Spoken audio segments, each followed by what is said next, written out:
Hi guys, and welcome back to my channel. How are you doing today? Ready for some new stories I have for you today?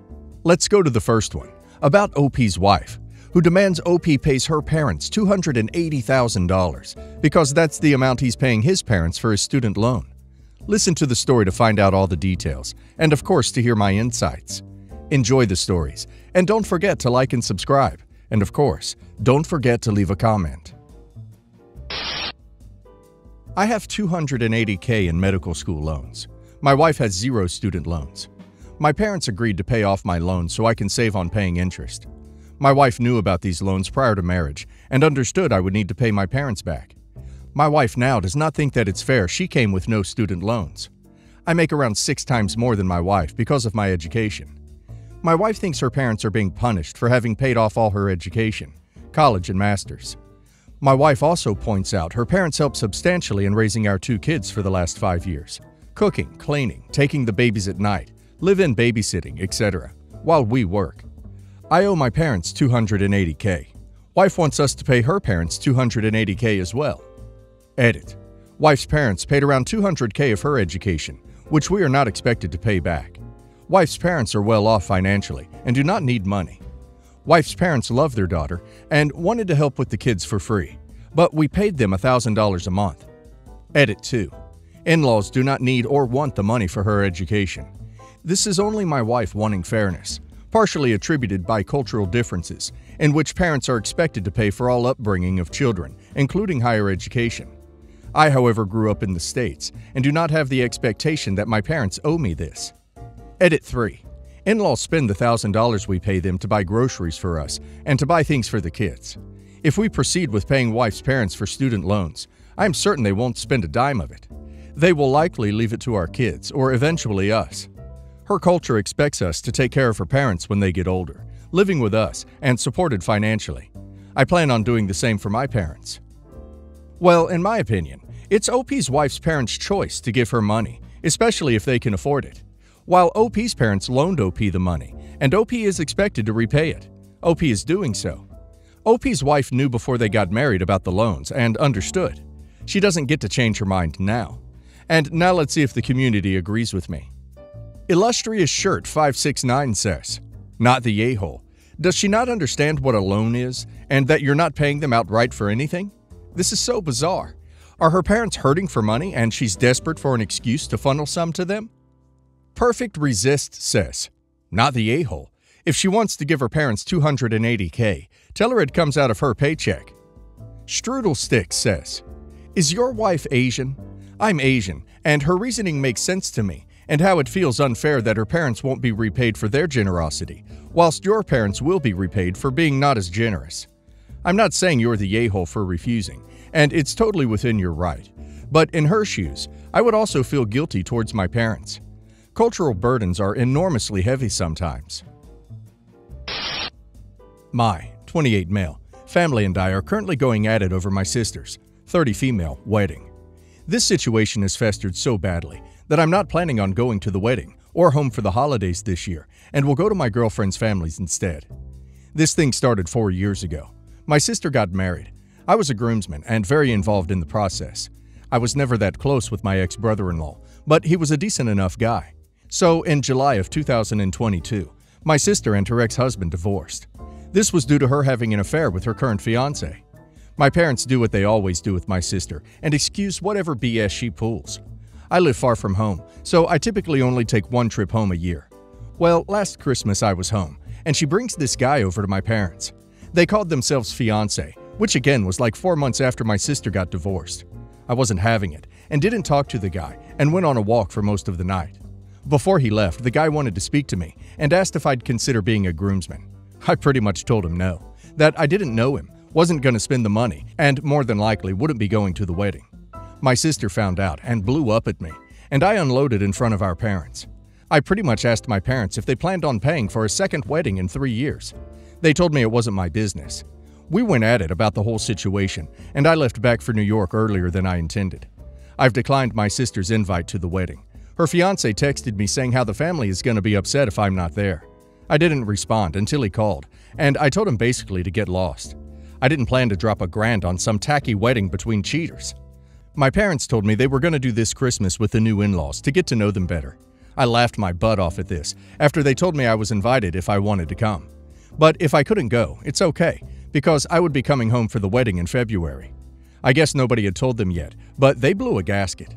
My mom especially, saying that she had plans for family pics and our family would ask questions. I told her that if they wanted to pay for my plane ticket, hotel, alcohol, and extra expenses, then I'd go. If not, then I'm not going. My dad said they would not pay for me to come. I said, "So you'll pay for a second wedding, but not a plane ticket?" He got pissed and hung up. My mom has been texting me the last week trying to convince me. I said she can answer all the questions and take her pictures with her family. We've not really spoken in months besides my mom's text, and I just want to know if I was the a-hole here. The Christmas thing alone would piss me off enough to not want to be involved at any level throughout. OP should tell the cheater he will try to make the next wedding, and parents that they have no need to be concerned about OP, because he has decided to take the moral high road. This is about OP's parents enabling and paying for whatever their darling daughter wants. They are clearly choosing her over OP, in my opinion, and that hurts. And now let's hear the community's opinion. Okay, I have no opinion here, says. Not the a-hole. Your sister is marrying the man she cheated on her husband with. I think we all can see where this one's going. I agree with you that it's not worth your time and money to go to this wedding. If your parents demand that you do it as a favor to them, it should be at their expense. Raspberry and Laugh says, not the a-hole. I'm sure you love your sister, but she is an adult now, and whatever choice she makes should be on her. I think you need to just close this door and take care of your family instead. Otherwise, maybe just send a card to her. Sunset Texas Armadillo says, not the a-hole. Based on your sister's past history, her new marriage will not last 2 years. Stay home. Enjoy the peace and quiet without family drama. Your parents definitely have a favorite child. Sorry, OP. I'm a single mom of 2 kids, so obviously funds can be pretty tight. My ex pays child support for our minor child, but he doesn't make much, and a lot of it comes down to me. My youngest is 15 years old, and my oldest is 21. The latter is living at home with his girlfriend and their son, who is a year and a half. They both are in college. My son has moved out when he was 18 to go to college, but he moved in when his girlfriend got pregnant, because they couldn't afford to live alone. My daughter has felt a bit lost in the shuffle since her nephew was born, and I've worked hard to make sure she knows that she's still important, that her voice is heard, etc. She gets amazing grades and works her butt off in school, which is in contrast to her brother, who just kind of coasts. She has the opportunity this summer to go to a really cool academic program for a couple of weeks. It was expensive, with no financial aid, but with my ex's help, I would have been able to swing it.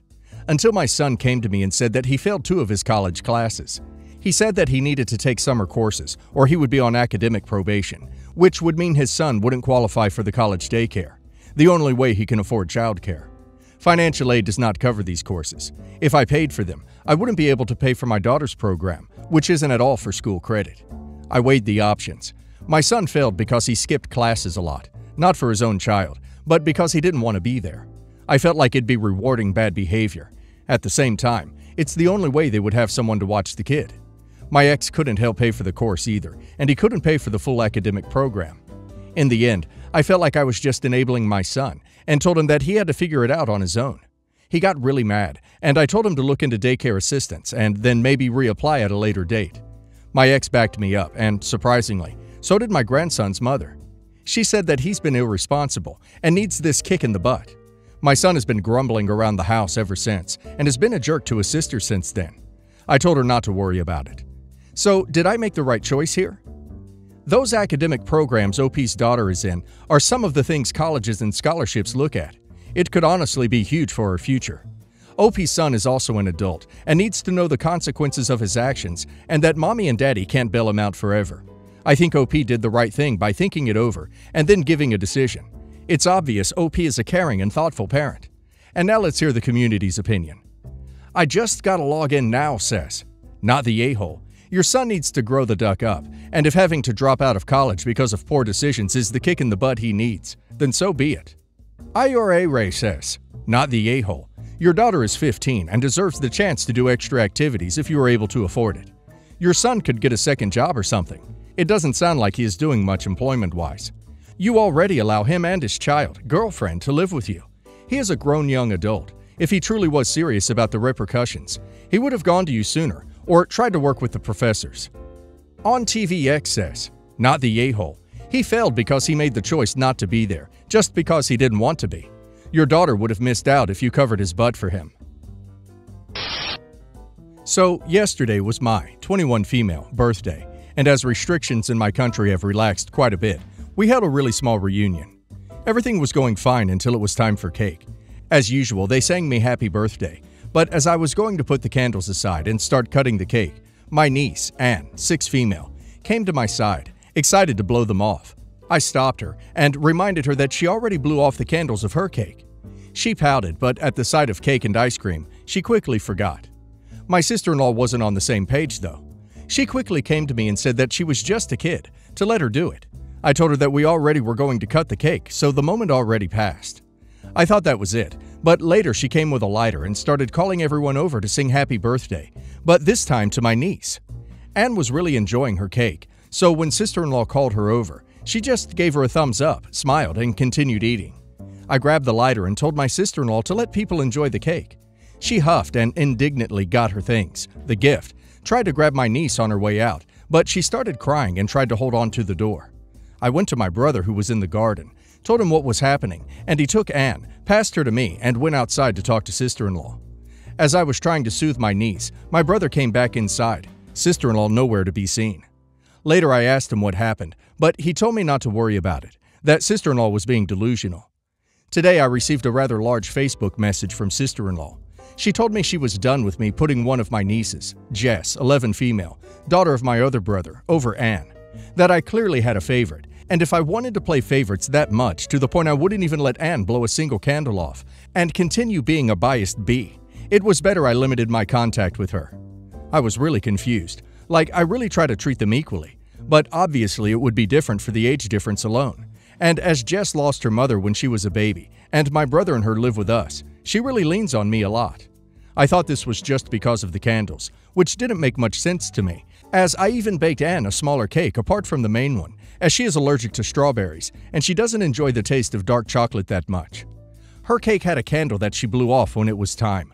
I'll admit, part of doing it was because I really don't like when people blow all over a cake, and that's why I often skip it on birthdays. But I didn't want her to feel excluded, and this just took me off. Was it inconsiderate on my part to not let her blow them off?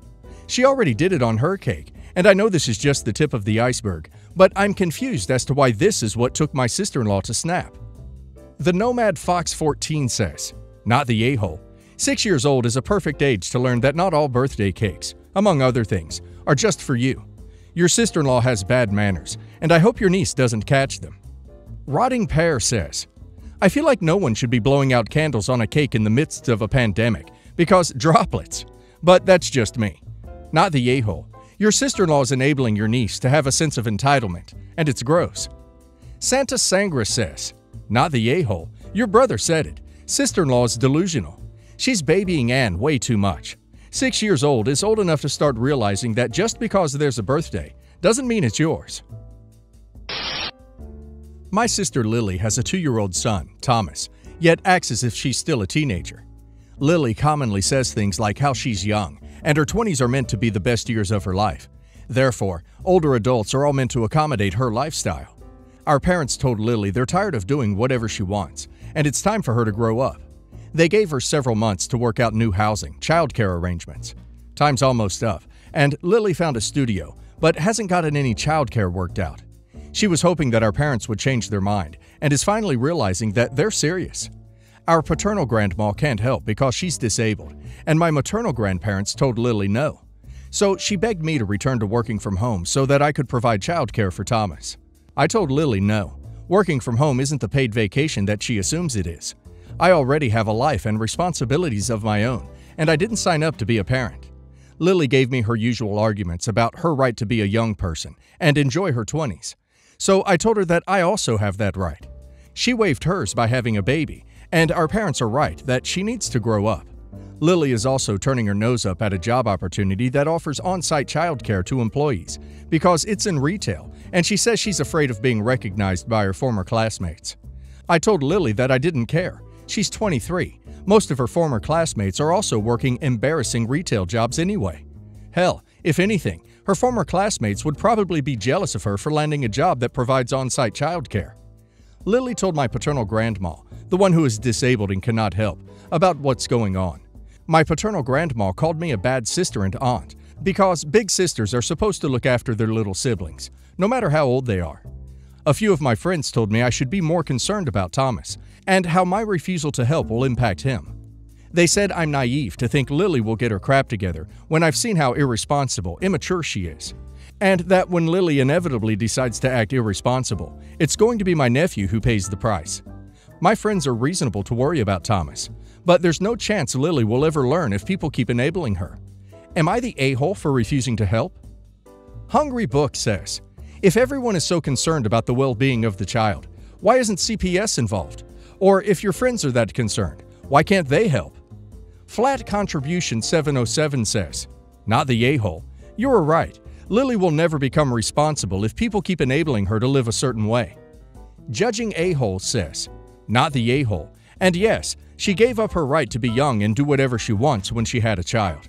She can still be young and have fun, permitted she can afford to, and have proper babysitting, but not at everyone else's expense. And like you said, work from home doesn't mean that you have free time or a vacation. You are still working and can't take care of a young child while doing so. And even if you did, really, at the end of the day, it's not your responsibility. You were also right that she's never going to grow up if everyone keeps enabling her. Stick to your guns. It is definitely your parents' responsibility. Not saying that they should enable or change their minds, more so than it is yours. So why isn't your grandma attacking them instead of you?